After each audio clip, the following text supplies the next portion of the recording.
Man, can y'all hear me? Say something in the comments. So I don't know if this is working. The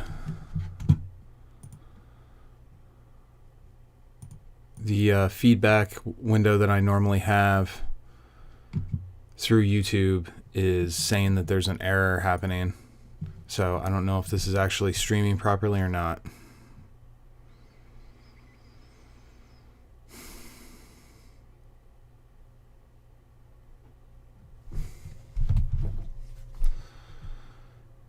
Okay. Well, can you see me too, man? Because if I can't check myself, I have no way to make sure that things are working properly. But if the stream is going, then I can go ahead and go. If you guys can see and hear me, I'm going to get started. All right, cool. I guess there's some problem with YouTube showing me my my feedback window. So I can't confirm that everything's working, but thanks to Rob and chat, I'm going to go ahead and get started. Okay. So, Upper Deck has released a rules update for August of 2021, or in August of 2021 for Versus 2 PCG. They have been talking about a rules update, oh man, since at least 2018 for sure. I think that, so I already know one of them. Somebody said that they finally changed Gamora, and thank goodness. That card has been a problem card for a long time. It's made other cards that weren't problems into problems, so I know that that's one change, and I feel like we've been talking about a change to Gamora since Predator came out with Net Launcher, and then the Mystique Gamora Net Launcher thing. Oh, we're going to change Gamora, and then it never happened. Well, it finally happened. Now, I don't know what else is in this. As soon as I realized a rules update came out, I was like, ooh, this will be a fun thing to do live. Probably could have cleaned up my my workspace a little before I did it, now that I'm seeing this pile of stuff in the background. Okay, so been a long time since we've done a stream. There haven't been a whole lot of reveal articles, and the tail end of the summer, just me and Whit had other stuff going on. So this is exciting to get back to this, and this is a very exciting thing to be streaming about. So I'm going to take a drink of water here, and we're going to dive right in. Hello Versus System 2 PCG players. Well, that's me. We have several updates for you today. Many of these are just tightening up or clarifying existing rules, which won't affect the way you've already been playing the game. However, some are actual rules of changes that will affect how some cards play. We'll call these out as they come up. This is fine. I think there are tightening up of things that need to be done. For instance, well, let's just get into it before I start talking. Okay, let's go over some aspects of the game. Setup procedure. Defining what part of setup occurs and what step it includes. Examples of card effects that can happen during setup. So this makes sense. We've had a lot of new stuff come into the game since the original rules were defined, and the idea that now there's some seams showing, there's some things that didn't matter before because no cards dealt with it, and now there are cards that deal with that part of the setup. So that all, Inventions is a place where this came up in Build Phase League 9. The level up zone, defining what cards start the game here and which cards start in out of game piles, adding a rule that you can only access your own level up zone and only with the printed power of a card you own. Okay. I can't think of any specific examples of a card that I would think would allow me to access my opponent's level up zone. I mean, the Legacy level 3 Mystique, being able to level up into any main character, but they clarified that in tournaments that had to be limited to the 3 that you brought. I don't know if this is future proofing or if there was a question that was asked that just didn't ping on my radar. It makes sense. This is the way it always should have been. If there's a card that's going to be able to level up into using something that your opponent brought to the game, that needs to be a special case. Like, I could totally see them doing that. I could totally see a character that levels up into your opponent's level 2. That seems very super awesome games. But that would be one specific character whose theme fit that sort of thing. That could be a fine mechanic, but for them to define it that you have to use your own level up zone when you level up, and you can only level up using printed powers on cards you own, this closes the door on a few things. If you think about like Hyperstorm, taking superpowers off people where they're not printed on them. So I'm fine with this. I believe there was a Hyperstorm Mystique interaction, maybe. So it's specific characters why they have to do stuff like this, but this is a good in and of itself, cleaning up this language and making it very explicit that unless there's a card exception, you're doing it this way every time. That's fine. I have no problem with that. Out of game piles. Defining the rules of out of game piles. Listing cards that now use out of game piles. These do not change how cards function. Link to a spreadsheet with a complete list of piles. Functional change to inventional pile. Content is now optional. Huh? Do they go into more detail down here? Maybe they go into more detail. So they're now making it a specific rule that invention pile content is optional. This will allow inventors to be able to be played in formats where unaffiliated characters are banned. That is the big one that's come up a bunch of times. There's probably some others. And as we get more inventors, we'll probably have more places where one specific invention breaks your ability to include inventors in a certain format. This makes sense. The automaton not having a team affiliation, I guess, makes sense. They could have slapped a team affiliation on her, but this is a cleaner solution.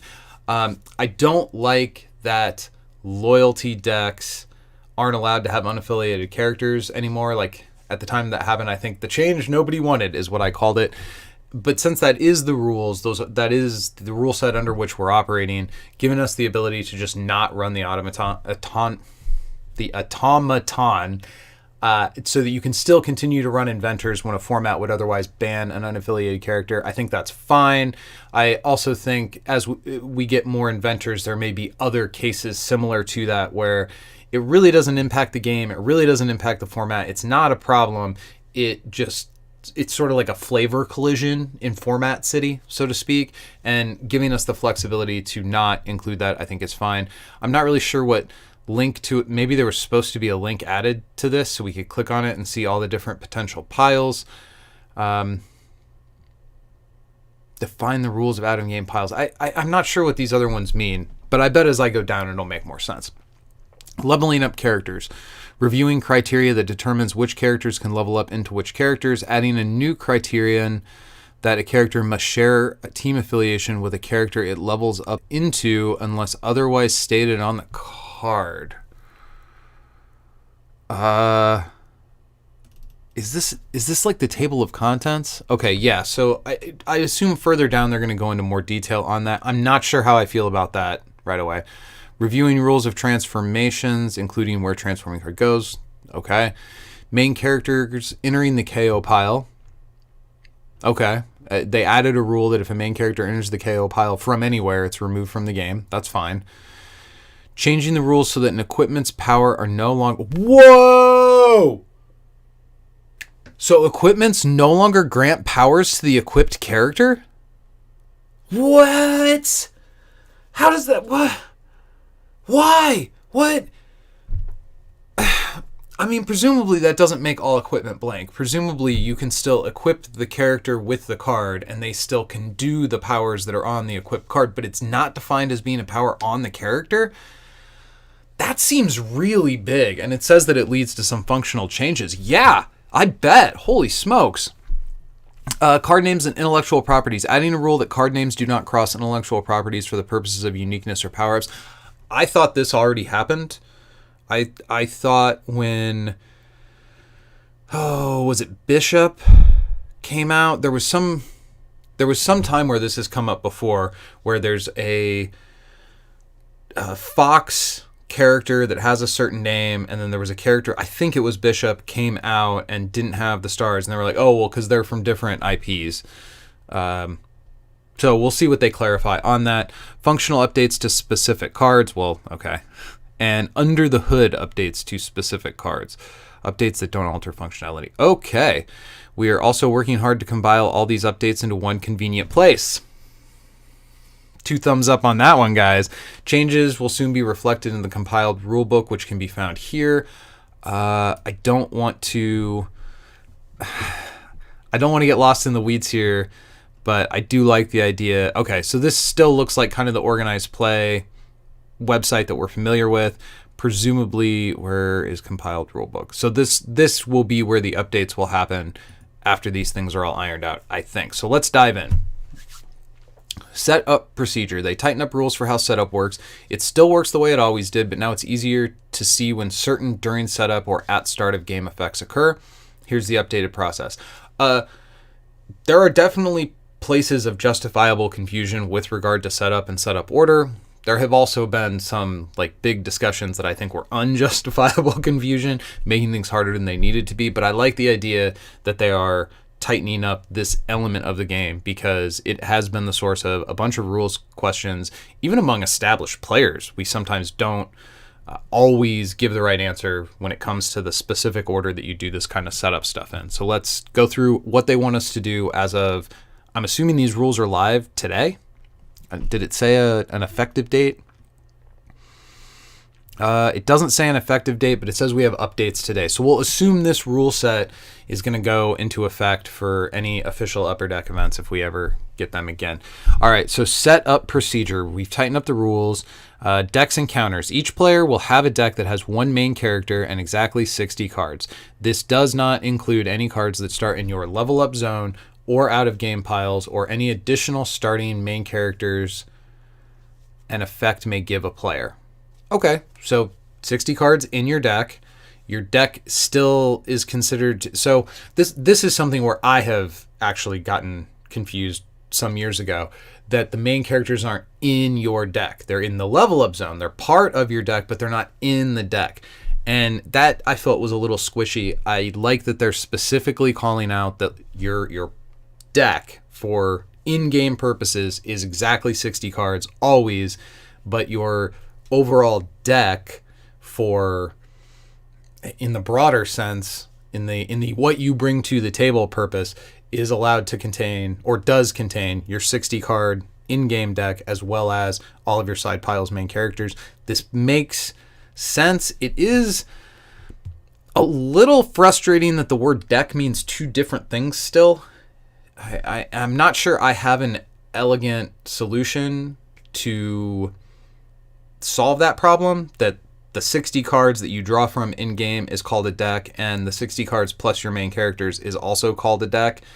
It seems like maybe there could be some other term or an additional term added to the word deck, to your complete deck or something. I don't know. But either way, it's clearly defined here, even if this using one word to mean two different things could lead to some confusion. I like that they specifically say you need to have counters handy. That makes sense. Although, don't you need infection counters and all that? Anyway, reveal starting main characters. Players reveal their starting main characters simultaneously. Then, so this is after you reveal the MC, you announce any out-of-game piles that are supposed to be announced at this time. See out-of-game piles section below. Okay, we'll talk about out-of-game piles later. I like that it specifically says revealing main characters simultaneously, and that you do it before you determine who goes first. That could impact a game. Most of the time it doesn't matter. The vast majority of games it doesn't matter. But when you're sitting down at a tournament table, particularly in Swiss rounds, choosing whether you want to go first or second, having the information about what character your opponent's playing absolutely makes a difference. So I like that this is clearly determined, or clearly laid out the order we're supposed to do it. So to determine who goes first, you randomly choose a player. That player chooses who will be the first player this game. This is another thing I like, that they specifically say you randomly choose a player and that player gets the choice, not that player goes first, because there are games where you randomly decide who goes first and then you're locked into going first whether you want to or not. That's not the case in Versus. I think we all already knew that, but it's clearly easily understood in the way that this is laid out here. Put the main characters into play. Starting with the first player, continuing clockwise, each player puts their level 1 main character in either their front or back row. Then they place all level 2 or higher, if used, versions in their level up zone where all players can see them. Then the player announces any out of game piles that are supposed to be announced at this time. Again, see level up zone and out of game piles section. So I'm just going to keep going through setup. We'll touch on out of game piles when we get to that. Draw opening hands and an optional mulligan. Each player shuffles their deck and draws 7 cards. Starting with the first player, each player may mulligan 1 time. If they don't like their hand, to mulligan, you shuffle your hand into your deck and draw 7 new cards. You must keep the second hand. After step 5, the game starts. Any effects that say the game, this game, any effects that say this game take effect now, then any effects that trigger at the start of game trigger now. Interesting. So this game, I'm thinking like Arnim Zola is somebody that turns all his equipment cards into recruitable characters. That's the only one that immediately jumps to mind. At the start of game triggers, I know there are some. I'm blanking on them at the moment. The first player takes the first turn of the game. Yes, of course. Here are several examples of how certain effects that take place during setup or at the start of game fit into the above procedure. Oh, cool. So I didn't have to go from memory. They're going to provide me with some examples here. Excellent. If your main character affects how you build your deck, this takes place during step 1 above. If your main character has a Spider-Verse, you may include up to 4 other Spider-Verse main characters in your deck. Okay. If you have multiple starting main characters, if your main character says you start the game with an additional main character, reveal them during step 2 and put them on your side during step 4. Let's go back here real quick. So we reveal, and then, yeah, okay. You know, they give me this picture and all these words, and I'm like, okay, this is going to be complicated. I need to pay attention. No, you just do what it says. Step 2 and step 4, pretty basic. Your main character requires an out-of-game pile that matters at the start of the game. If your main character requires any out-of-game piles during step 2 and or step 4 above, as noted on its card or rulebook entry, do the following at that time. Announce those piles, reveal the contents that are public, then make any required decisions about them. Mimic. During step 2, when you reveal Mimic, you announce that you have his absorption history pile and reveal the level 1 main character whose powers Mimic has. You don't reveal the rest because that's hidden information at this time. Scarlet Spider. During step 2, you reveal Scarlet Spider as your main character. Then during step 4, you announce that you have his spiderweb pile and follow his game text to put a different main character onto your side. Okay, I don't feel like this is really new necessarily, but maybe it wasn't as clearly spelled out before. So again, what they said at the top was that a lot of this rule stuff was going to be clarifications. Seems like that's what we're getting. Sinister Six. During step 2, you reveal that Sinister Six are your main characters. You reveal which 6 you're using. Then during step 4, you pick one and put it onto your side. Your main character affects who goes first. If your main character changes who goes first, this power takes effect during step 3 above. So I was kind of curious if First Evil... Okay, so First Evil, their power will trigger before you do the Mulligan. So I remember a time where there was a conversation, I don't remember who I was talking to, but the topic was whether you had to still choose a player and then First Evil kicked in, or whether First Evil sort of erased the choosing a player sequence. Not that it really mattered. As I recall, it was casual, so it was probably either Joe or John I was arguing with about it, or talking about. I don't even remember if it was an argument. Okay. Your main character has a power that triggers or turns on at the start of the game. If your main character has a power that triggers at the start of the game, it occurs during the first player's turn before anything else happens. If 2 or more players have start of game trigger... Oh, interesting. So it actually happens during a turn, not before the turn starts. I don't know if that's necessarily a relevant distinction, but I'm glad it's clear. If 2 or more players have start of game trigger, the active player chooses what order to resolve them. Oh, okay, well, that might matter. I can't immediately think of an example, but it could very well be an example where I get to resolve your start of game effect after my start of game effect to squeeze a little bit of advantage out there.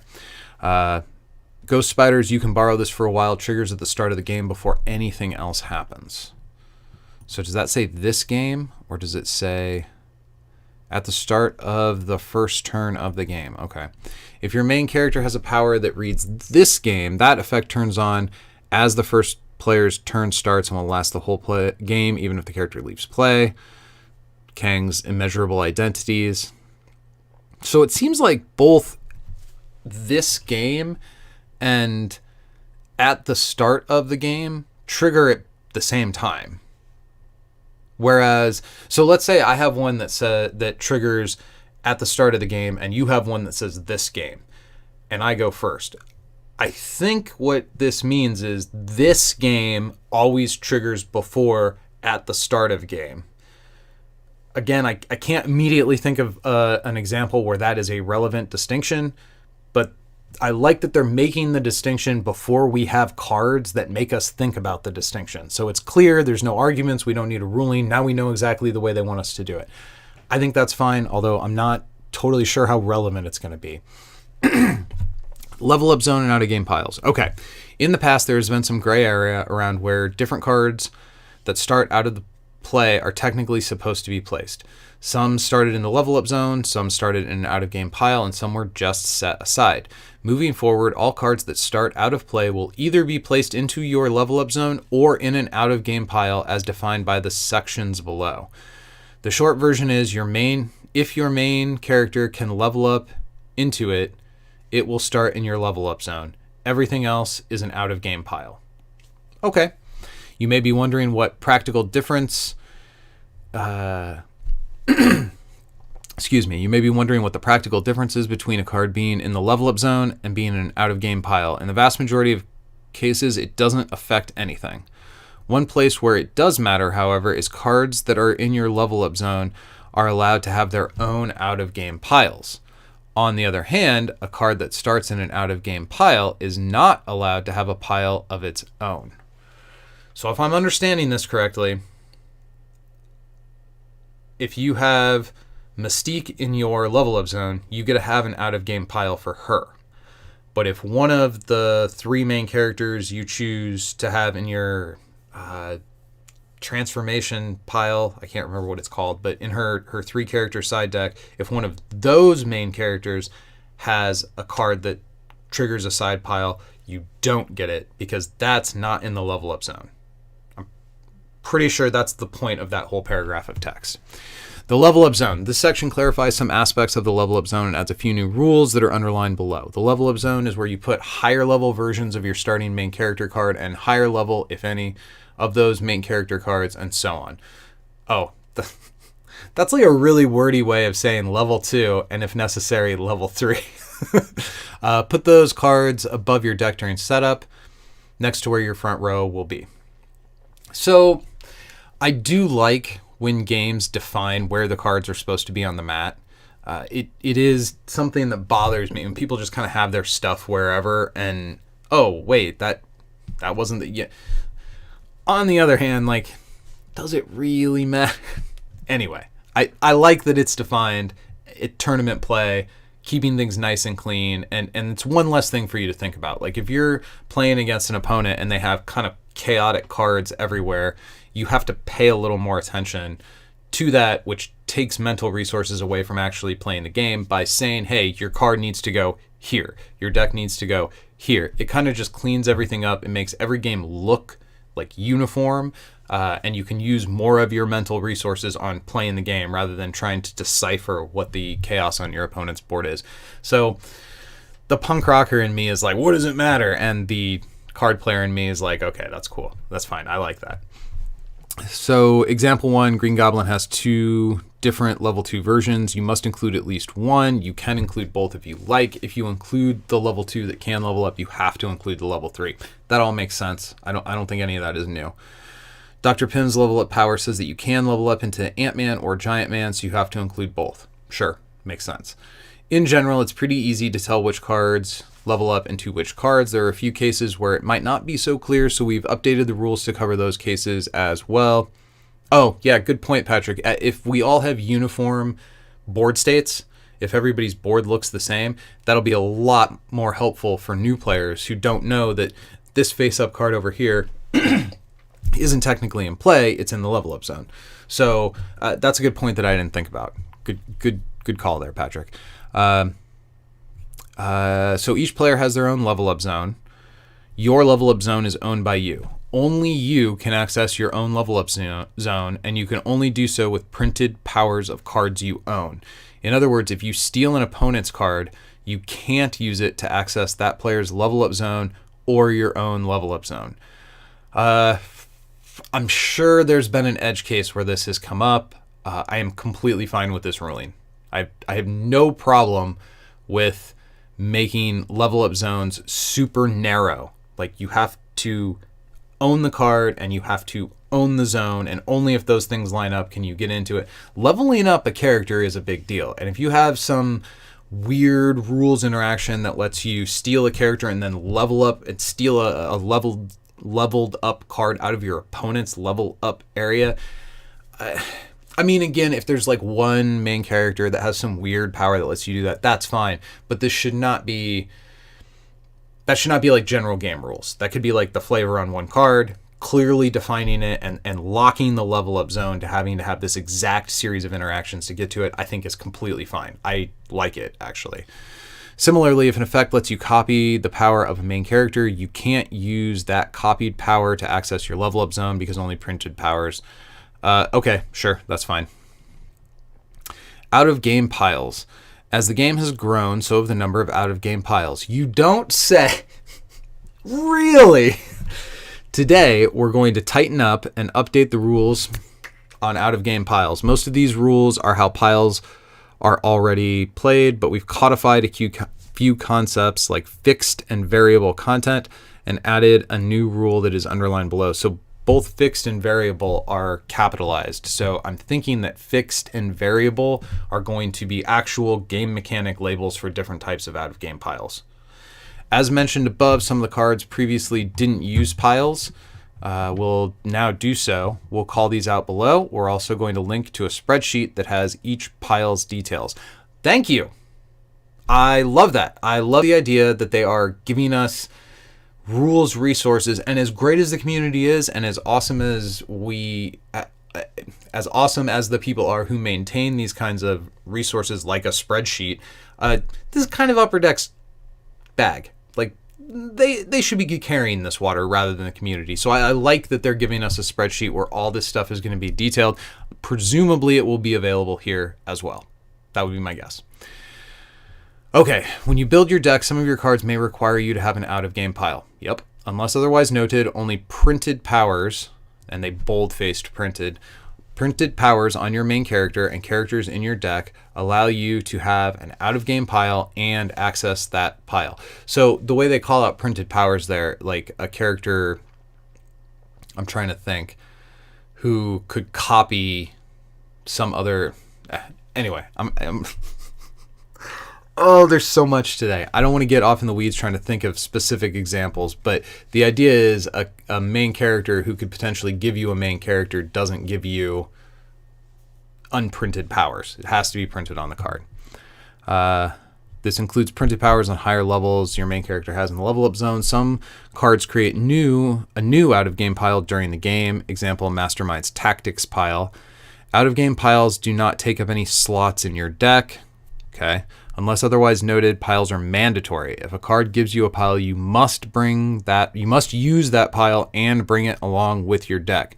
Some piles are allowed to have 0 cards in them. If you choose to have a pile with 0 cards, of course, there's nothing physical to bring. Some piles have fixed content, meaning you don't get to choose which cards or how many go in it. That's bold and capitalized, fixed there. Example, Maddie Franklin's gift pile. So the gifts, if I remember correctly, the podcast I did on Maddie Franklin was pay a blue, lose the game, because you get those 5 gifts that she has, but one of them says kill the character, and that could be your main character. So that content is fixed. You can't change it. You can't opt to not keep that card. It has to come. Some piles have variable content, meaning you get to choose which cards go into it. As an example, Ahab's Hounds. If a card uses an out-of-game pile, you can't include it in one of your out-of-game piles, even if that pile has 0 cards in it. In other words, you can't have a pile that leads to using another pile. Oh, okay, sure, got it. You can't include Dr. Kirk Connors in a pile because he requires you to have a lizard pile. You can't include Mastermind in a pile because he can create tactics. Okay. Do I care? So, making the rule that cards that are included in out-of-game piles cannot generate their own out-of-game piles, I think that's fine. That makes sense. I have no problem with that. Making it so that you can't include a card, one of these rules is redundant, is what I'm bumping on here. Either you can include cards like Kirk Connors in a side pile, but there's a game rule that says Connors can't have his lizard pile. That's one rule. A different way to get to the same functional place is to say you can't have Curt Connors in a side pile because he requires the lizard pile. And this other rule doesn't let you have the lizard pile. It seems like just saying, like, I don't understand what the harm would be in Curt Connors being in a side pile and just saying, hey, he doesn't get his lizard. Or putting Mastermind in a side pile and saying, hey, you don't get the tactics because he's not in your deck. Potentially there could be some kind of a card that has a side pile attached to it that is a drawback of some kind.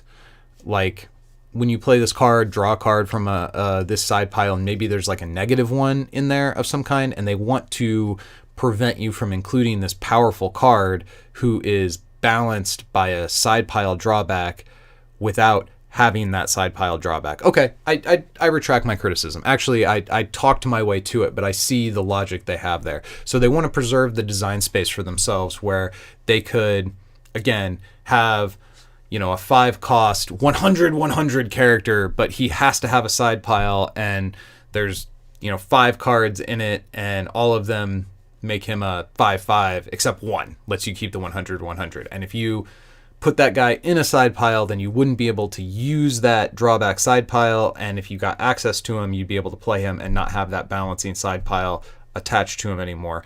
So I initially thought, like, well, one rule sort of takes care of the other. We don't need both.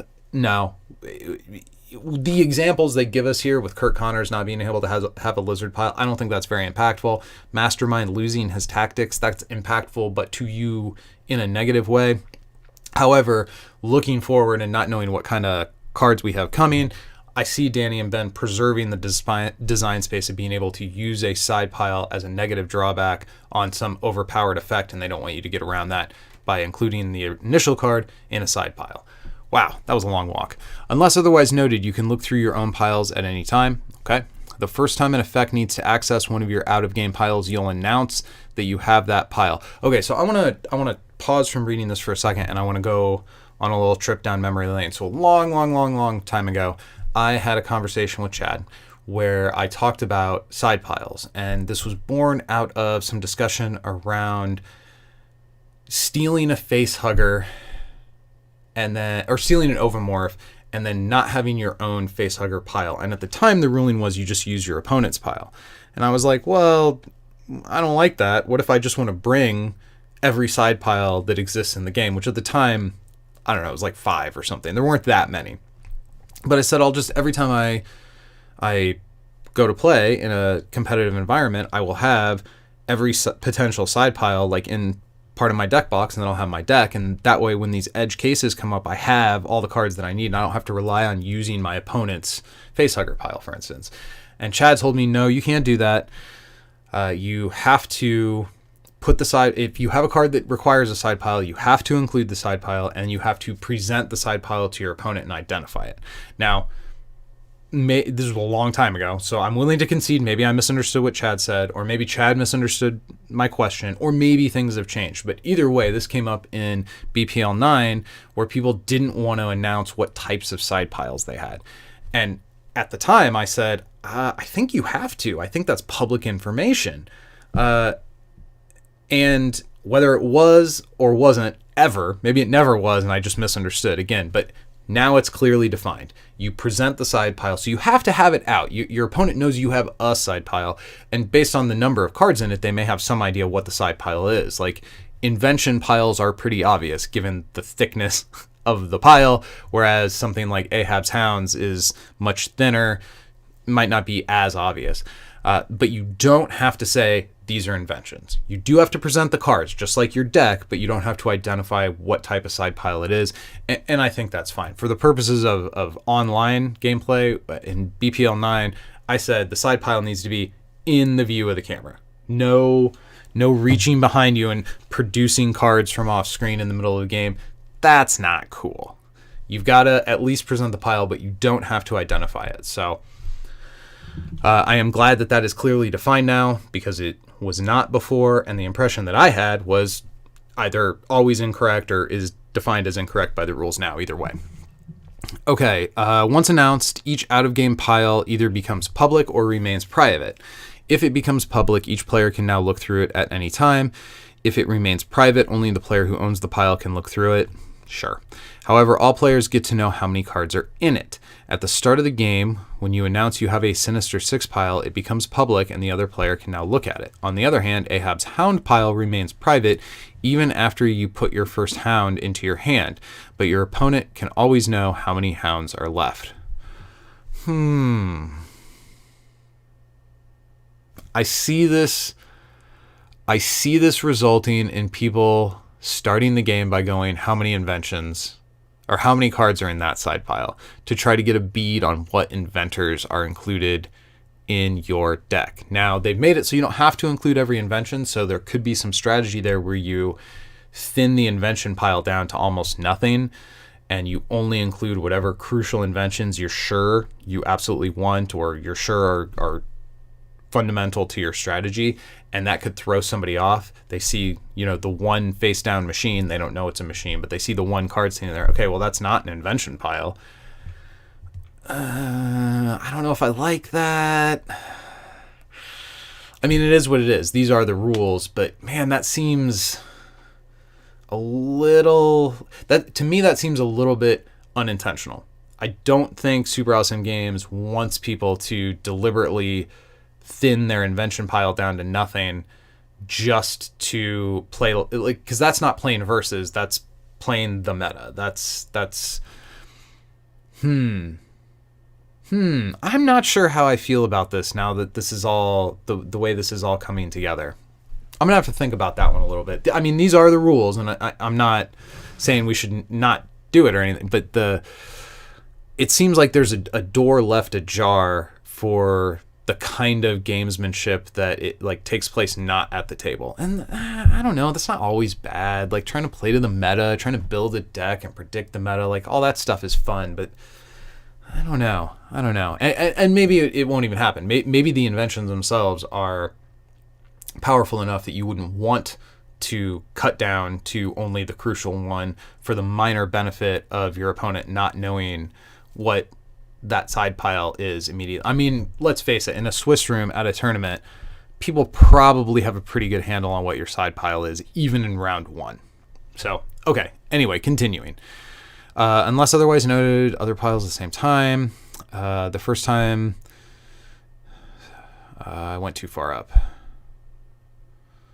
Okay, yeah, people get to know you own each pile that goes with your deck. You can only access cards in a pile that you own, and you can only access it via printed game text of cards you own.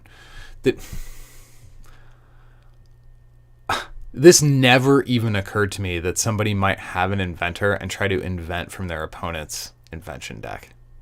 That never crossed my mind. But I am glad that is not a thing that can happen.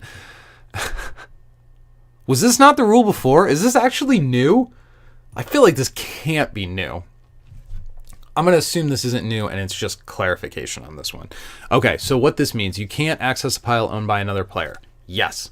If you take control of another player's Maddie Franklin, you can't access the gift pile. Okay. You can't access one of your own piles via a card you don't own. If you take control of another player's inventor, you can't use them to access your own invention pile. Ooh, I don't know if I like that either. You can't access one of your own piles via a copied power. Example, Hyperstorm copies Mystique's identity theft. Hyperstorm can't access the transformation pile. I mean, if stealing your opponent's inventor and not being able to invent with them is the kind of fun play that has to die in order to make Hyperstorm not able to copy Mystique level 3, okay, that's fine. I'll make that trade. That's totally fine. I don't care for it with regard to inventor in specific, though. Like, I really like the idea of stealing your inventor and then being able to invent stuff out of my own invention pile. I get there's probably like larger game design reasons why that tiny little bit of fun has to be sacrificed in order to preserve the overall health of the game, and that's fine. But moment of silence for the big brain play of stealing your opponent's inventor to invent your own stuff. That's a fun line of play. that you can't do anymore. Cards in your out-of-game piles do not affect deck building rules such as loyalty. What? Cards in your out-of-game piles do not affect deck building rules such as loyalty, including general loyalty, team-specific loyalty, and good-evil loyalty. I thought the whole reason we made invention piles optional was to get around this, and now they're saying it doesn't count? Is this the second? Third? This rule has flip-flopped a couple times. Okay, well that's cool. That's good. I don't think Ahab's Hound pile should break loyalty. That seems stupid. I never liked that. I don't think your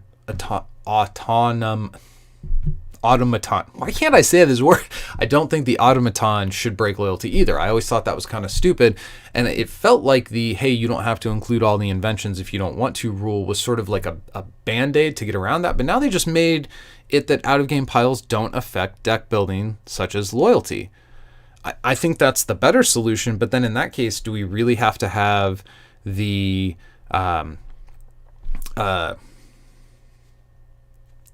inventions are optional rule?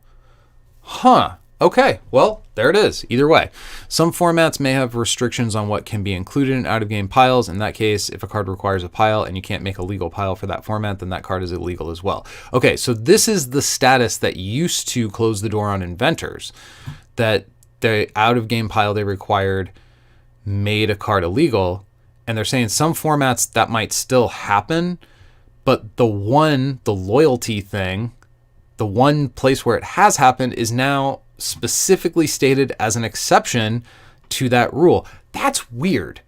I think I like where we ended up. I think I like that they preserved the ability to use formats to lock out-of-game piles and therefore lock out characters that can generate them. That gives them another tool. So as has been observed by a lot of people, femme fatales have sat on the bench for a long time in a lot of formats. And it seems pretty obvious that the reason for that is the two versions of Dark Phoenix. Both Ramp Dark Phoenix and supporting character Dark Phoenix do pretty unfun things. They're not totally unfun characters. I have had fun with them, but I don't want to go down that rabbit hole today. The point is, though, we haven't seen Femme Fatales and all the other cards on that team because a lot of the formats are balanced around team affiliations. Having the format be able to balance around out-of-game piles is maybe a way that you could allow a team affiliation but still keep a problematic card or a card that has a problematic interaction out of the format, whereas the loyalty part of that, I guess, was never intended, maybe, because they're specifically giving us an exception from loyalty but still maintaining the overall rule, although not phrasing it like this is the rule and this is an exception. I think I like that. I'm gonna have to chew on some of this stuff for a while before I really know what I think. Several cards have been updated to use out-of-game piles, including but not limited to Bruce Banner, main character, now uses an I'm always angry pile. I do not remember Bruce Banner, main character. I don't know what he does. Fing Fang Foom, boss battle card, uses a Fing Fang Foom pile. Hawkeye's main character uses a quiver pile. Okay, so Hawkeye's arrows used to not exist anywhere. Now they're in a quiver pile. Professor X has a graduation pile. Superior Spider-Man has a friendly neighbor pile. Winter Soldier now uses the man on the bridge pile. I don't specifically remember all of these main characters and how they interact, but using Hawkeye as an example, you had your arrows, it wasn't clear where they went, now they're defined as an out-of-game pile. That's fine.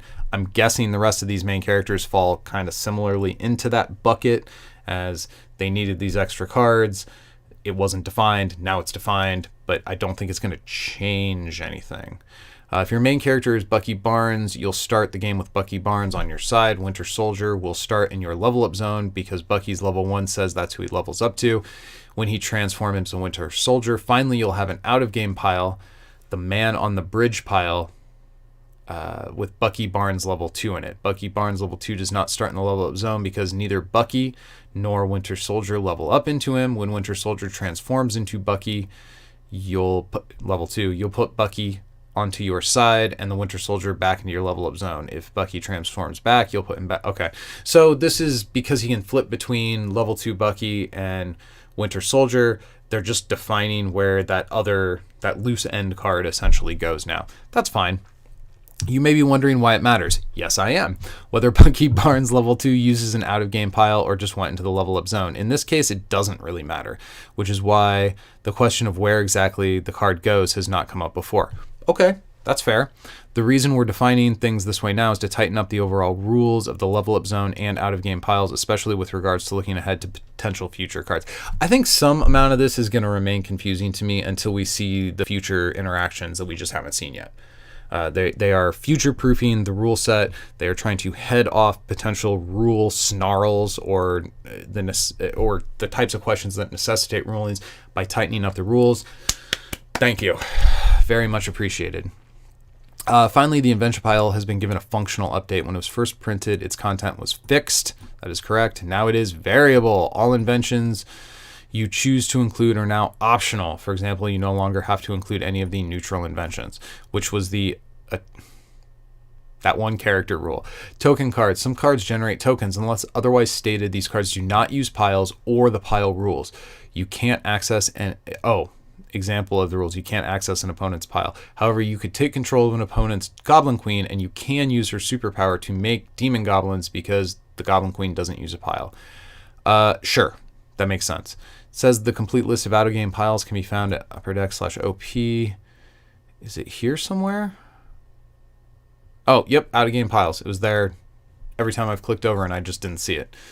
Leveling up characters. We've tightened up and updated the rules for how leveling up works, especially for characters that have the same name through AKA. The main addition is that unless otherwise stated on the card, a card must share a team affiliation with the card it levels up into. I'm immediately thinking of Emma Frost, the one that can either level up into Hammer or X-Men, and I believe starts as Resistance.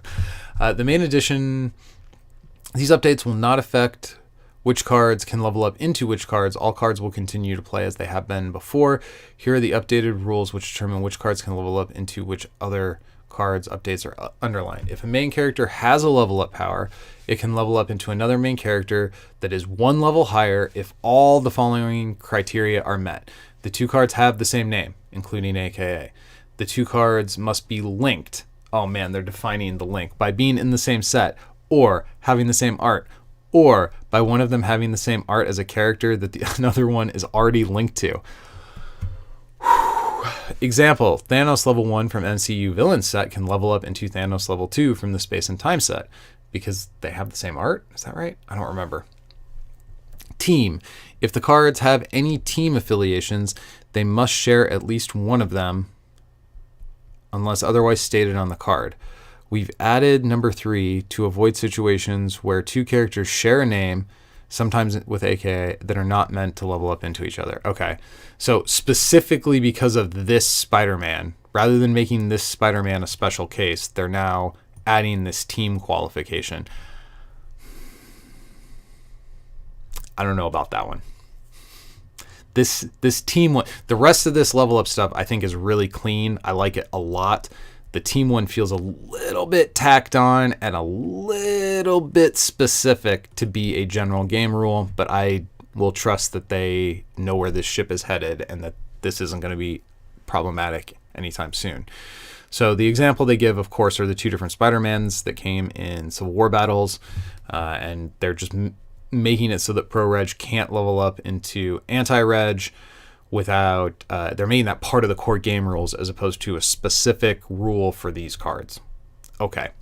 As always, cards have game text that supersede the rules and allow a card to level up into another card, even if the above criteria aren't met. Some examples. Logan level 4 explicitly states that Wolverine level 3 can level up into him, even though they don't share a name. Example 2. Bucky Barnes says he can level up into Winter Soldier. And, Emma Frost, here we go. She can level up into either Emma Frost Hammer or Emma Frost Mutant Resistance. Oh, she starts as X-Men. I remembered that one wrong. Note the 3 existing main characters currently change team affiliations when they level up, which means they fail the team requirement listed above.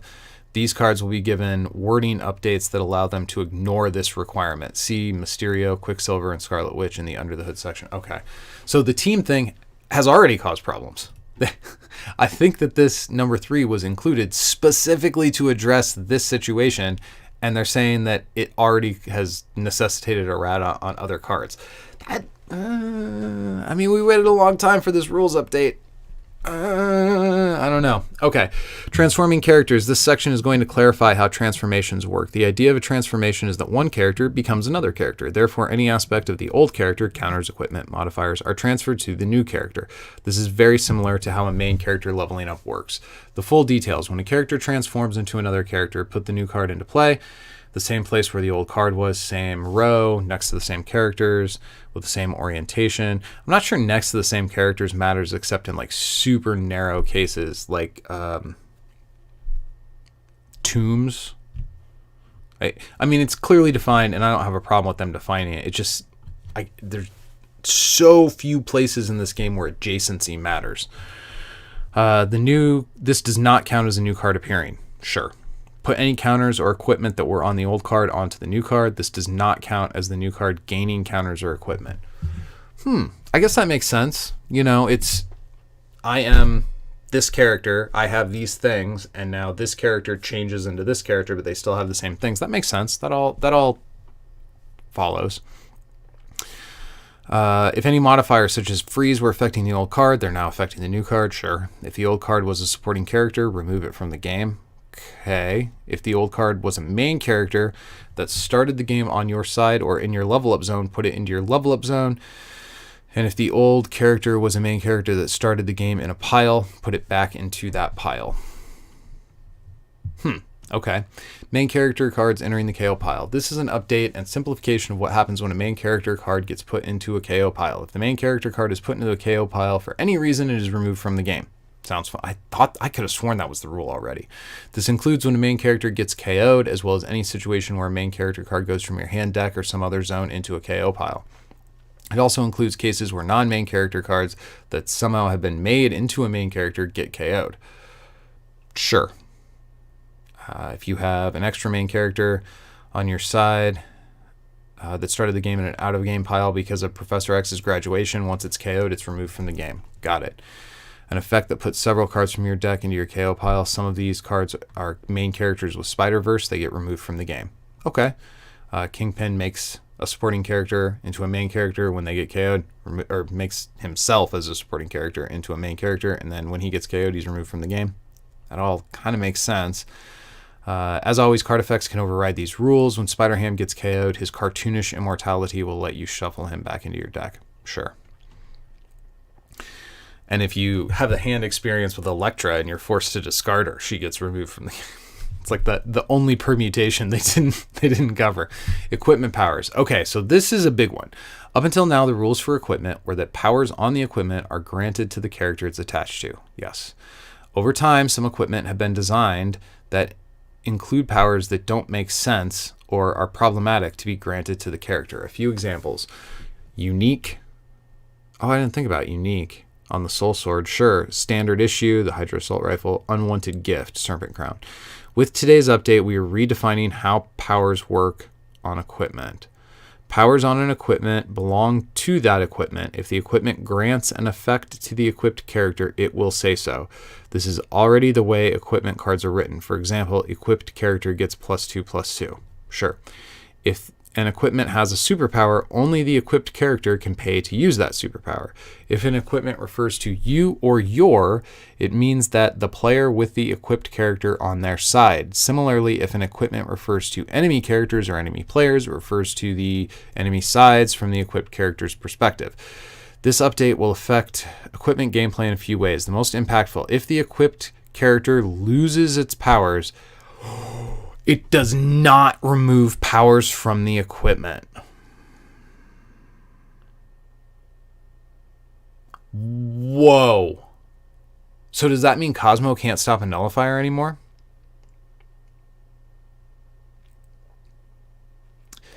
For example, if an equipment is granting +2/+2 to the equipped character and an effect that causes that character to lose its powers will not... Oh, I misread the sentence. Sorry. An effect that causes the character to lose its powers will not remove the +2/+2 since it comes from the equipment. Wow. If the equipment is granting a power like ferocious or range to a character, that power will be oh man. Okay. So I have a character with active camo. You play Cosmo, and I still get the +2/+2, but I lose the dodge and the stealth. That feels messy. I get that the whole point of this change is trying to prevent some of these messy interactions, but wiping powers off a character now only wipes some equipment powers off and not others. That feels messy. Okay, note that if an equipment is granted... Jason says Cosmo can't stop Nullifier. Gosh, what is happening right now? If an equipment is granting a power, like I already read that part. Another example is Ultimate Nullification, which reads, when Nullifier appears, name a keyword or superpower. Enemy characters lose and can't gain that power until the Nullifier leaves play. Since, under the new rules, this power is no longer granted to the equipped character, causing that character to lose its powers will not turn off Ultimate Nullification. Some effects refer to a character's superpowers with wordings like its superpowers or their superpowers. In this case, this only refers to superpowers that the character has, not superpowers that it can access from equipment equipped to it. In other words, the superpower still belongs to the equipment even if the character is allowed to use it. If an equipment is the source of a character getting stunned, for example, an equipment that has an effect that reduces a character's defense to 0, the equipped character will also count as the source of the stun. Oh, man. So if my equipment stuns you, my character counts as stunning you. But, oh, dude, it's so uneven now. So some equipment will grant keywords, will grant powers to the character. Some equipment will not grant any powers to the character. And even if an equipment is granting multiple effects to the character, only some of them can be nullified. And we just have to remember all this. Whew. I mean, they said themselves that the goal of this update was to deal with problematic interactions or interactions that don't make sense.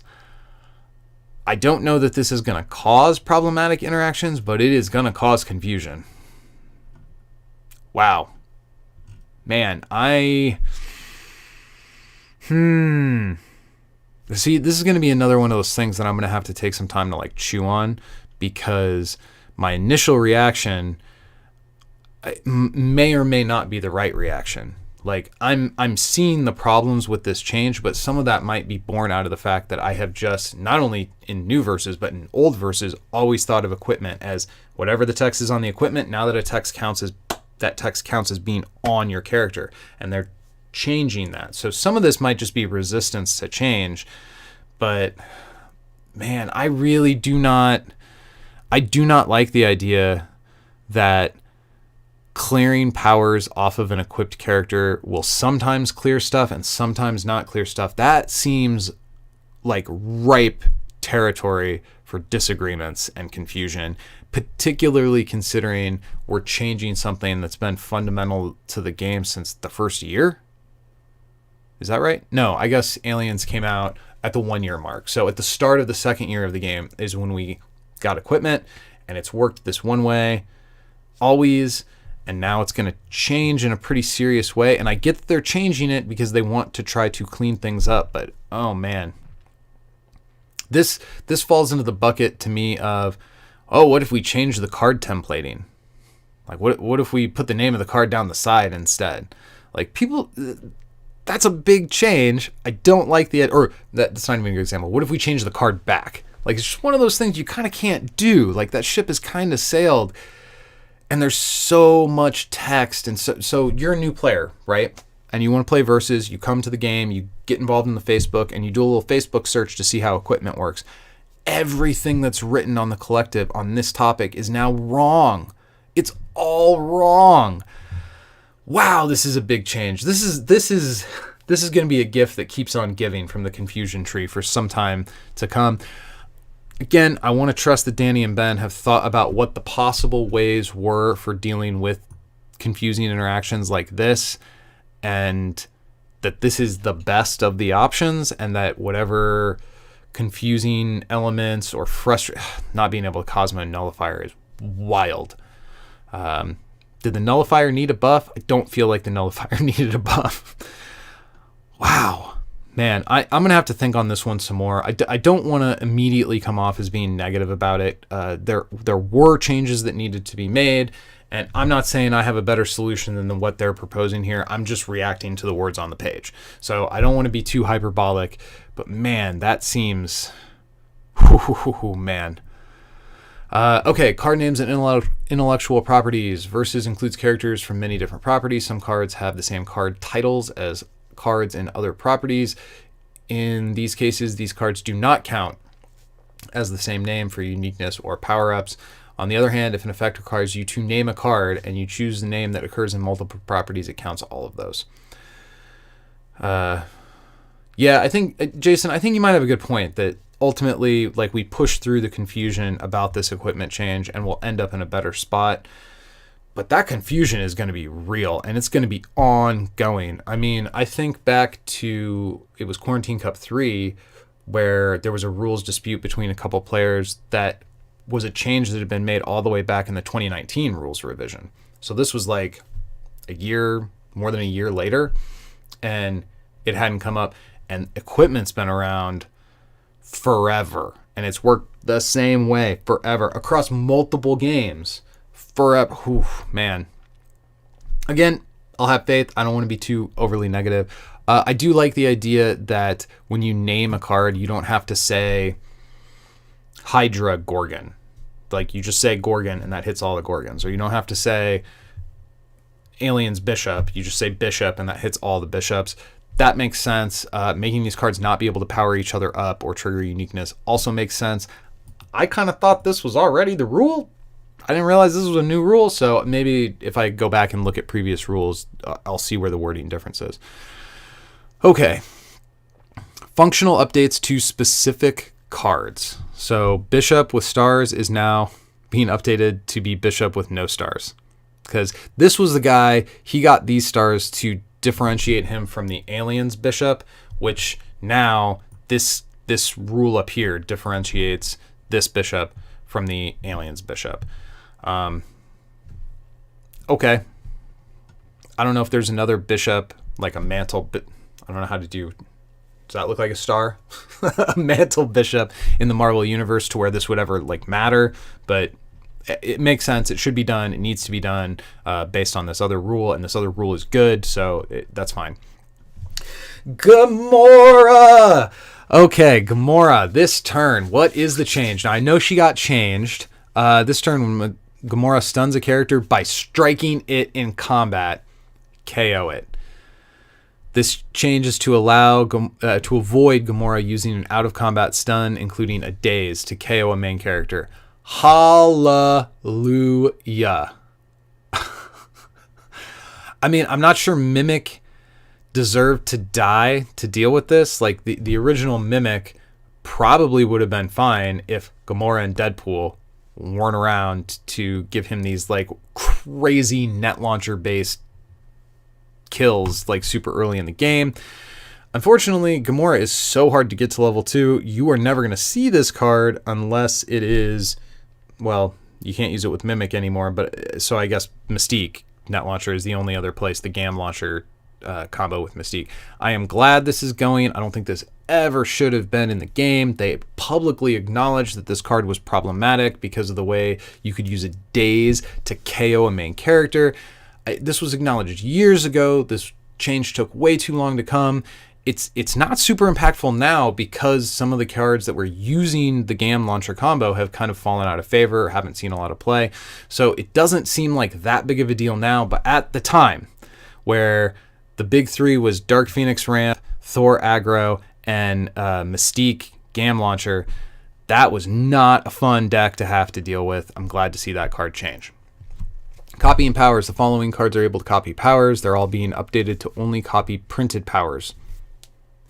That seems obvious. This change avoids weird or otherwise undesirable interactions when a character is copying a power of a character that currently has non-printed powers, such as granted from equipment or plot twists. I thought equipment couldn't grant powers anymore. Even they're confused within their own document. Okay, we'll assume this was meant to just say plot twists. Hope has the printed powers of each other X-Men character on your side. Okay.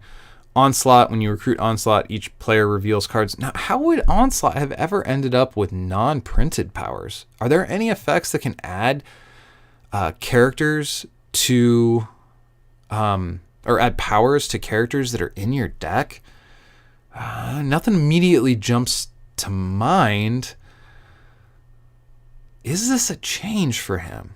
I mean, okay, they're irradiating him so that he says printed powers. Even if there is not an actual card that makes this matter for him in terms of templating, in terms of, having a uniform philosophy for dealing with gained powers, he should have the errata that the word printed is added to his card, even if it functionally doesn't matter. 100% agree. I'm not going to spend too much time thinking about that. Oh, Pyro MC. Good call. Good call, Bert. I forgot about that guy. Once per turn during your build phase. Oh, and Spider-Gwen can give characters Dimensional Wristwatch. Although, if there's supporting characters in your deck that still have Dimensional Wristwatch, that means your Spider-Gwen is still level 1 on turn 8. That doesn't feel very good. So it can grant some keywords still. Yeah, okay. Yeah, I guess that's true. Oh, man, I'm going to struggle with this equipment thing. I see that coming already. Prowler can only gain printed powers of the cards you discard. Again, that doesn't seem super functional to me. Like, you're not playing Prowler so that you can give him the burn power that he got from Pyro. But still, again, uniformity is good. So I'm in favor of that change, even if it functionally doesn't change things a whole lot. When Skrull levels up, he gains printed keyword powers and superpowers he doesn't have from... So they're just specifying printed again. So any character that is going to copy powers off somebody else, they're specifying printed powers. I'm assuming this is an exhaustive list of these characters that are currently in the game. Maybe it's not, but simply because, so if there is another character that I can't think of that copies powers, like Rogue, I think, I'm going to assume that means that Rogue isn't limited by this. So like the Rogue that stuns somebody and takes their powers, she can still get powers even if they weren't printed powers. Or should we assume that this is just a list of some examples and not including but not limited to? I'm not sure. I'm not sure what we're supposed to take from that. Under the hood updates. This is to make sure certain cards work within the most recent rules. It may not change their functionality. Mysterio level 1. Okay. So this is just saying that Mysterio levels up into the villain Mysterio level 2. So this is an errata to maintain him working exactly the way that he always did. I might just skip to the explanation on each of these rather than read the specific changes, because if it's stuff like this, this is kind of obvious. So this just maintains Mysterio's functionality with the new team, the bullet point 3 on the level up. Rules. Quicksilver, when a supporting character attacks a supporting character with a lower cost, Quicksilver gains an XP. Quicksilver levels up into Heroes, Quicksilver level 2. Scarlet Witch is the same thing. They start the game on the villains, but they want them to be able to level up into Heroes, this updated text. So this is just an errata to make them fit together with what has already happened. Oh yeah, Taskmaster isn't included. So do we think... I think people of good intention and charitable mindset could go either way with this. Do we think that all copied powers are now limited to printed powers, and this is just examples, or do we think that only these cards that copy powers are being constrained to only printed powers, but other characters like Taskmaster aren't? I'm not sure. I think it could go either way. In the interest of making things, it's always more fun to have a take rather than just say, I don't know. So here's what I'm going to say. I'm going to say this is meant to apply to all characters that are copying powers. And the only reason we see these specific ones, I bet if I go back and look at Rogue, it'll say printed powers, and I just don't remember it because that card sucks and it doesn't see play. So I think these are the ones that needed the errata to say printed. And if we go and start, like if we pull up Pocket Versus and search for the word copy, we're going to see that they have already been thinking about this for a while, and most of the more recent copy powers already are limited to printed. That's going to be my guess. My guess is that this affects all cards that say copy power. You can only copy printed powers. At least that's the intent. But I am not sure, based on the way this is laid out, that that is exactly where it's going to be. Moving down to Mr. Fantastic. Oh, jeez. So in chat, Jason points out that the newer Rogue, Brotherhood Rogue, says printed, but A-Force Rogue doesn't say printed. I think A-Force Rogue was supposed to be on this list and they just overlooked her because nobody plays her ever. I think that's going to be my guess. I will be, if you think that this errata is limited to just these cards that they specifically said here, and that a card like A-Force Rogue is unaffected by this change, I don't think you're dumb for thinking that. I think that's a perfectly reasonable conclusion to draw based on the words on the page. But I don't think that's the intent. I think the intent is that this changes all cards that copy powers. Okay, so to keep moving here, Mr. Fantastic, when each of the following characters appears on your side for the first time while Mr. Fantastic is face up, he gains an XP. Is that necessary? Well, let's read the explanation. This fixes a strange case where Invisible Woman appears for the first time on your side while Mr. Fantastic is face down. This would mean he wouldn't gain an XP at that time, and he would never be able to gain an XP from her since she could never appear for the first time again. Oh, wow.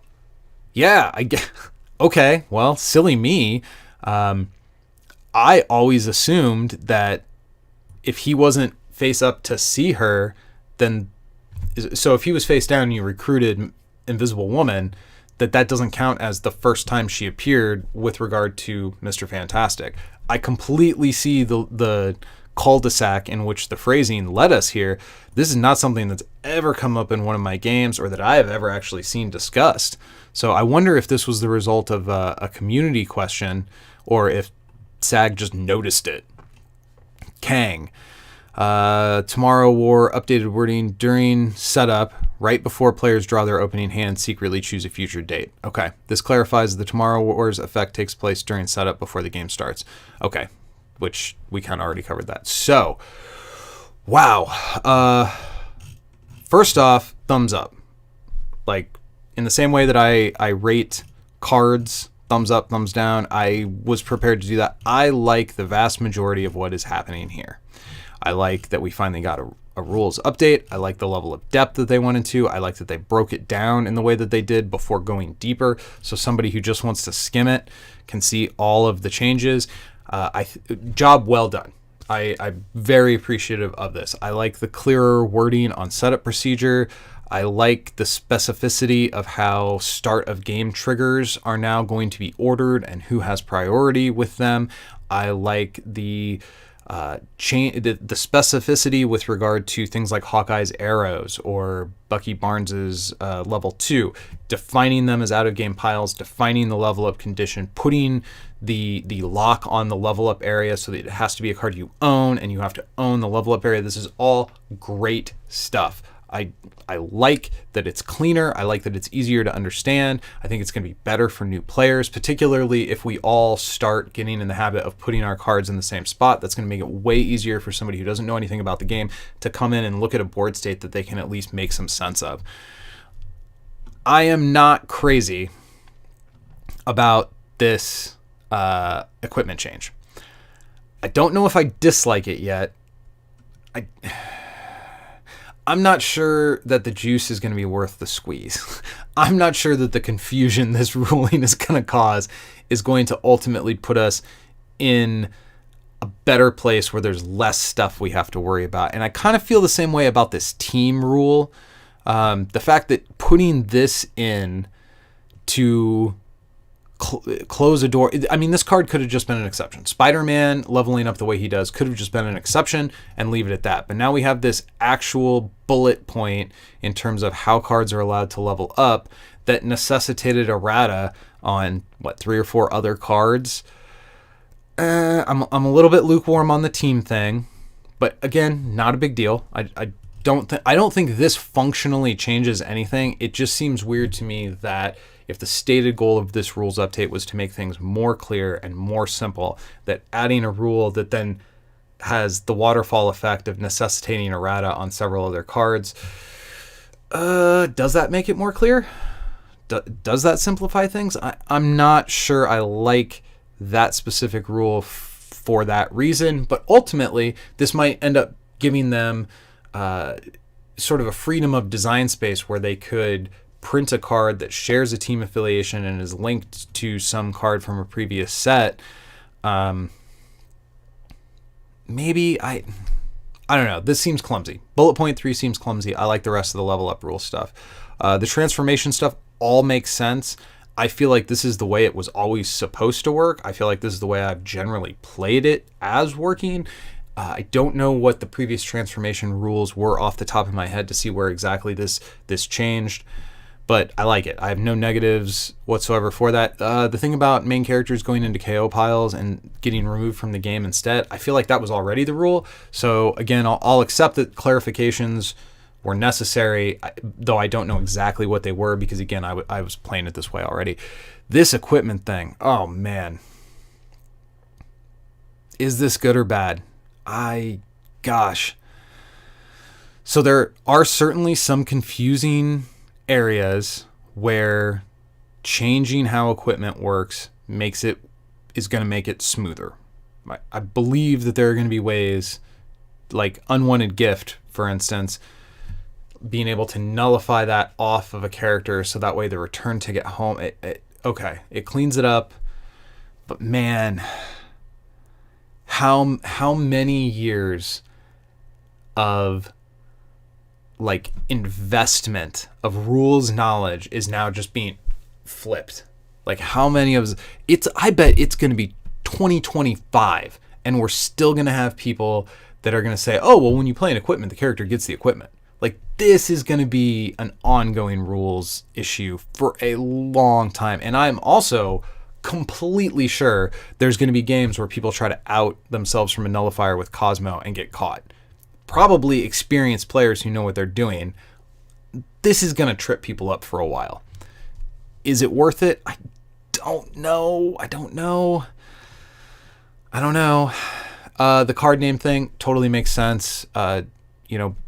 Aliens Bishop never should have been able to power up Marvel Bishop, and Marvel Bishop does not actually have a mantle from Aliens Bishop. So the way the mantle rule was originally instituted, it was just meant to differentiate two characters who had the same name. Now it's turned into not just differentiating, again, Bishop and Bishop, but Hawkeye and Hawkeye, where they don't have the same name in the same name but unrelated sense. They like have the same mantle. Like mantle means arrow guy or gal in the case of Kate. No offense. Whereas with this bishop that's on the screen here and the aliens bishop, there was no mantle being shared there. So I like that. That's cleaner. Gamora, if the only thing they updated was Gamora, I would have been fine. I would have been so happy just to get this stupid interaction out of here, although it's largely been gone for a while, so my annoyance at Gamora is just PTSD from a bygone era. The copying power thing, again, I think it makes sense. Limit it to printed powers. That doesn't functionally change the way most of these cards act. Like, you're not playing Hope because you're trying to copy an equipment power off of one of your X-Men. You're playing Hope so that you can freeze your opponent on turn 1, 2, and 3. And the specific errata, this is all a downstream consequence of that level 3 change, other than these last couple ones here. So yeah, I think this is overall, I'm very, very, very positive on this. It was a long time coming. I'm very happy to see it. I concede that I do not have the same horizon Super Awesome Games knows more than I do about what's coming down the pike. They know more than I do about probably the game as a whole, almost certainly. While I play it a lot, these guys are embedded in what this game is in a way that I am not. So while there are a couple of these rules that I'm kind of giving the stink eye to, I think overall the move I want to make is to concede to their better vantage point. The guys who wrote this rule sheet have a better overview of where the game is and where the game needs to go than I probably do. And I cannot believe that they changed how equipment works, for instance, on a whim, or that they did so lightly. I'm sure that they had long conversations going, this is going to be an issue. Might be an issue for the entire rest of the game's life if we make this change. There are going to be people who haven't played in years who come back and are going to get upset because things don't work the way they used to. That is a big change. Maybe not as big as changing the card back, but it's close. It's big. But I am going to end up on the side of, I think these changes are in general quite good. I have faith in Danny and Ben and Super Awesome Games and the team at Upper Deck that they are not doing any of this in a whimsical fashion, that this is important and needed to be done to keep pushing the game in a positive direction. So overall, I want to say thumbs up to the rules update. There's two places in particular where I have a little bit of a quibble, where I'm not sure or I lack the perspective to understand why those changes were necessary. But overall, I'm very happy. I think this is a very positive thing to come out. I mean, obviously, I wish it would have come sooner, particularly Gamora. Oh my goodness. So if the biggest thing I have to complain about is that we had to wait so long for the Gamora change to where it's, almost been rendered irrelevant by other games, or not other games, by other cards that have come out and kind of pushed like Gam Launcher out of the spotlight.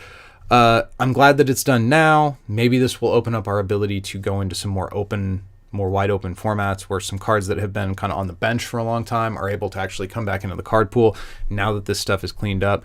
At this point, I could probably keep repeating myself about how each of these details impacts the game and the stuff that I really like, but I'm gonna go ahead and stop and say much appreciation. Thank you to Upper Deck and Super Awesome Games for getting this out to us.